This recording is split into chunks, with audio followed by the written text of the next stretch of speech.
It took Charlie Kirk dying for me to literally, I want you to know, F you. Like, truly, I mean that. I don't care. I'll expose everything.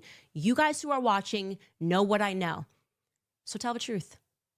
Just tell the truth for once in your miserable lives. Okay, I need to calm down. I told the priest I would chill. I did. No, I didn't. I actually said I just needed time. But I understood that my anger was wrong. And the priest told me that is everybody struggles with certain things. Mine is vengeance. I have to work on that. So I would like to apologize for my tone 10 seconds ago. Well, I definitely have to give it to you. You do know how to twist words. Vengeance? Yeah, that sounds cute. It's just another way of saying arrogance. It has a different pair of pumps on, different day, same thing. Vengeance, arrogance, you thinking that no one tells you no one challenges you, and you don't ever lose an argument. Vengeance, arrogance, same difference. Let's talk about it, y'all. So here's the problem, Candace, with always having to be right, wanting to be the most powerful and loudest voice in the world, is all of that comes with a cost, baby. Because arrogance will take you further than you wanted to go, keep you longer than you wanted to stay, and cost you a whole lot more than you were willing to pay. Okay, y'all? Candace, stop playing in God's face and stop playing in ours too.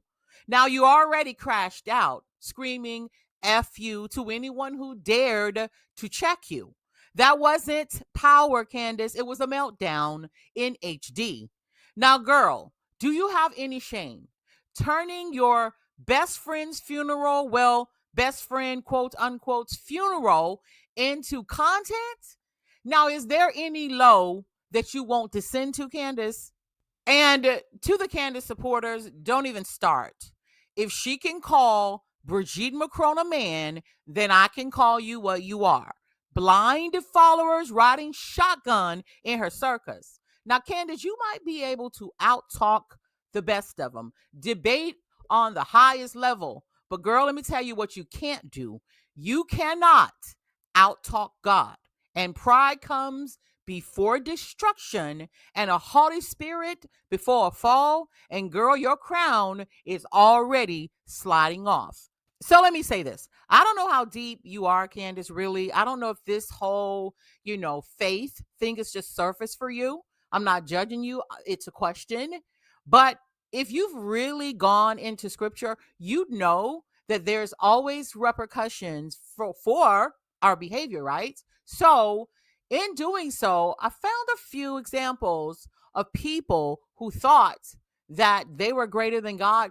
Candace, I suggest you listen up for a moment.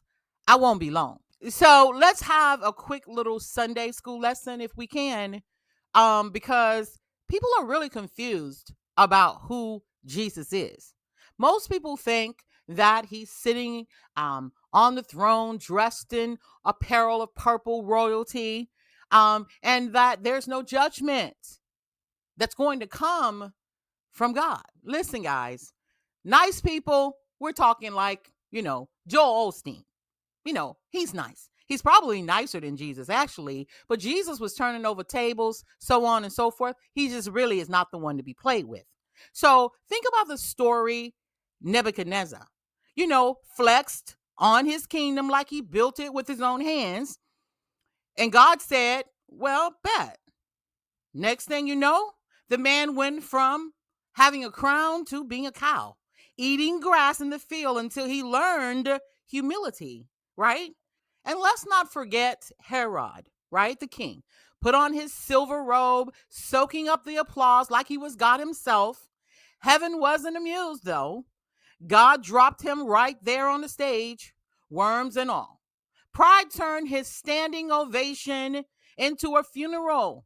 It's really serious. Stop acting like you're greater than God and you're exempt from being corrected. And let's not forget Ananias and Sapphira.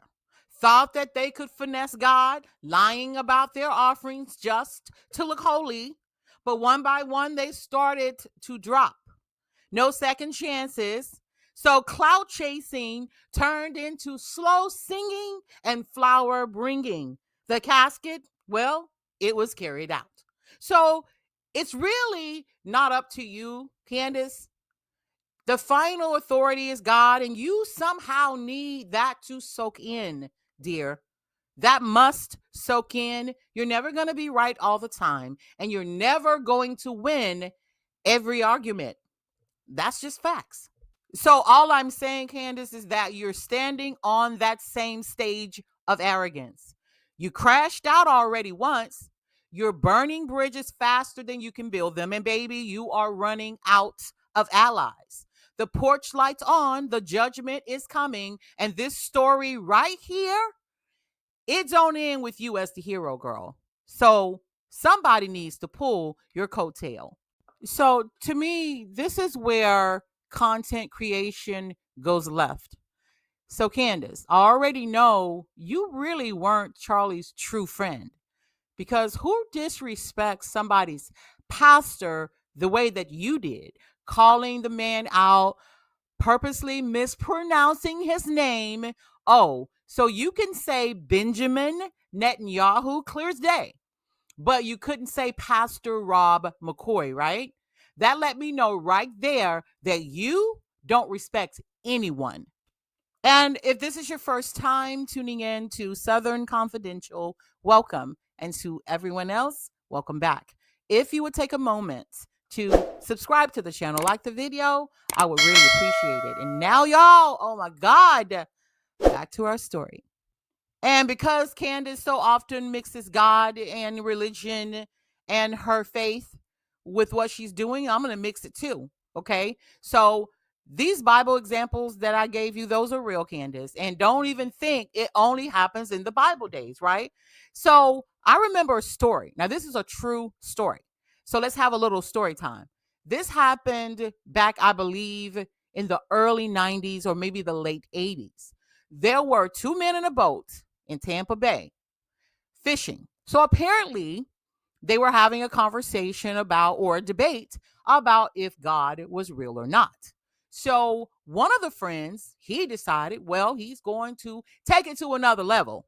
And what he did, according to the news, that is, he stood up. They were in a smaller boat. He stood up, raised his arms, and said, "Here I am, God, if you're real." Now, let's back it up a little bit. It was a clear day in Tampa. No rain and not a cloud in the sky. You know, one of those beautiful Tampa Bay days. Now, I live in Tampa, okay? So they have some of the clearest skies, you know, when it's not raining. You know, it rains like an hour a day every day, but that's another story. So beautiful, clear skies, that is, not a cloud in the sky. Now, according to the news, there came a lightning bolt from the sky that struck the man. They said knocked him over 100 feet into the air. And when he came down, well, you know what happened after that. Now, his friend, that's his friend's account of what happened. Okay. The long story short is there was no rain, no thunder. It wasn't a mishap. He tried God and he pressed the buttons of the Almighty. And so I'm not looking for that to happen to you, Candace, but you really are skating on thin ice. And somebody needs to tell you, girl, bring it down a couple of notches, okay? You're being too arrogant and you're going to lose everything. And I'm talking everything, girl, okay? That little prized possession you got there calling a husband, don't think this man ain't going to get sick of you, because you are really just doing too much. I'm just saying. Then you have the nerve to say, I won't ever stop. Well, unless my husband or Charlie's wife tells me to stop. Candace, are you serious? Because his wife, Erika, well, she did tell you to stop, Candace. Not with words, but with her silence. Her silence was the stop sign. And that missing invite that you didn't get, not even a seat on the platform at the memorial, that was her final answer, baby. So here's what I'm saying, Candace. You don't treat your best friend like that. That's not loyalty. That's low.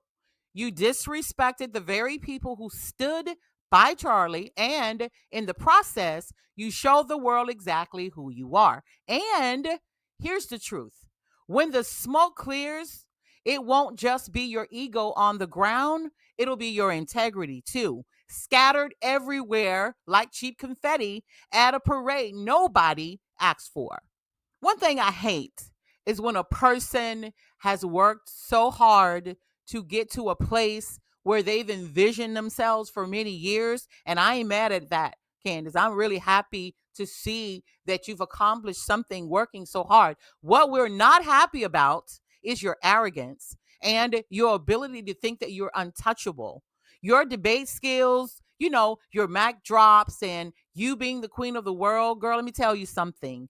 That intellect right there, that is foolishness to God. Let me say it again. It is foolishness to God.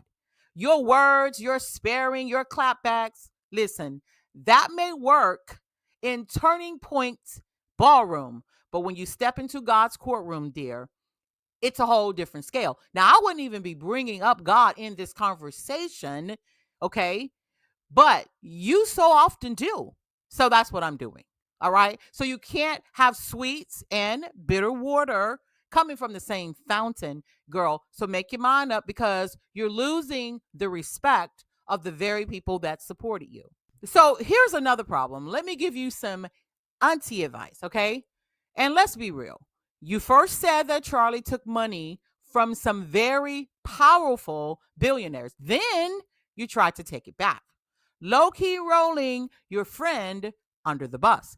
And instead of going somewhere and sitting it down, if that's what you were going to do, you ran straight to the mic, right? Yes, for you, everything is content. And now you look crazy, out here losing credibility quickly. And let's not forget the last time you left the cookout, girl, you slammed the gate shut, okay? Don't think we forgot. So I suggest that you humbly go somewhere and sit down and find something beneficial to do instead of adding your name to the long list of people who already left the cookout. Here's what I'm saying. This is someone's real life, Candace. This is not just content, okay? A man died here. He had children, a wife, parents, other loved ones. And why would you mess up his legacy by saying that this man took money from some very powerful billionaires? Like, what were you implying? Okay, I beg to ask the question, what were you implying? Were you saying that he took a bribe? Okay, because that's really shady and crappy for you to say that about your friend. Okay. And I certainly wouldn't say it about my friend. And guess what? And even if I knew that my friend had done something like that, I'm not saying that we wouldn't have a conversation with the parties that I needed to have the conversation with. But I can tell you what, it would not have been before that person was laid to rest. And it certainly would not have been in the public. Why? Because it didn't make no sense. I didn't have any purpose to do it publicly, but you did though. And the question is, why did you say that? Now, I'm not saying that Charlie, his pastor, Trump, Netanyahu, or whomever got it all right. I would imagine they got some things right and some things wrong. Sure. What I am saying is this. If that was your best friend, that's what you told us. That was your best friend. And this is how you treated your friend, girl. How would you treat your enemies? That's a legitimate question. Allegedly, I think what you're doing is trying to clean up the mess from the first time you made that post on X. When you said he took, you didn't say that he was under pressure, was thinking about taking it. You said that he took some money from some very powerful people. That's shady as I don't know what, girl. That is shade. Okay.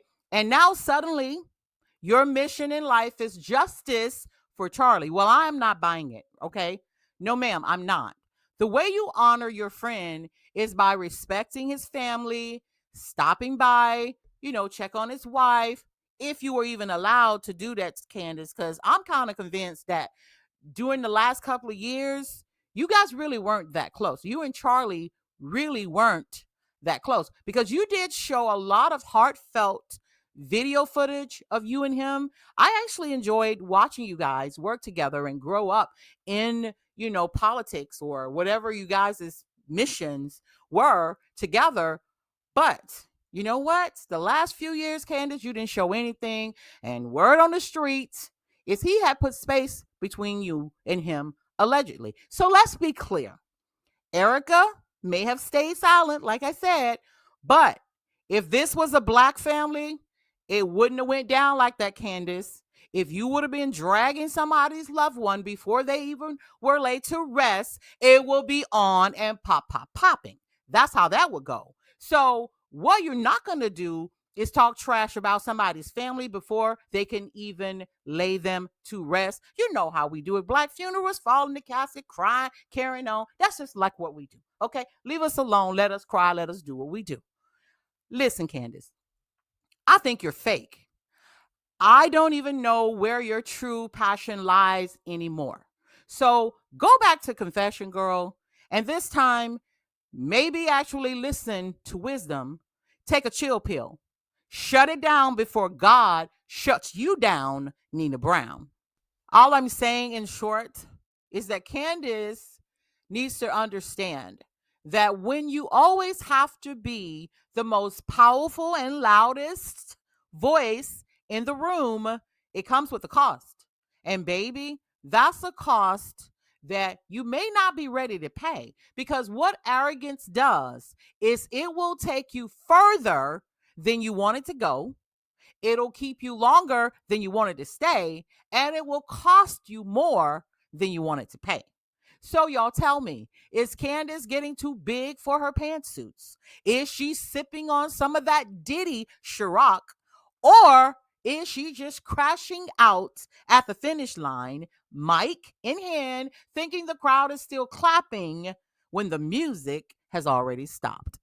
Don't forget to subscribe to the channel, guys. Leave a comment, like the video, and I will see you next time.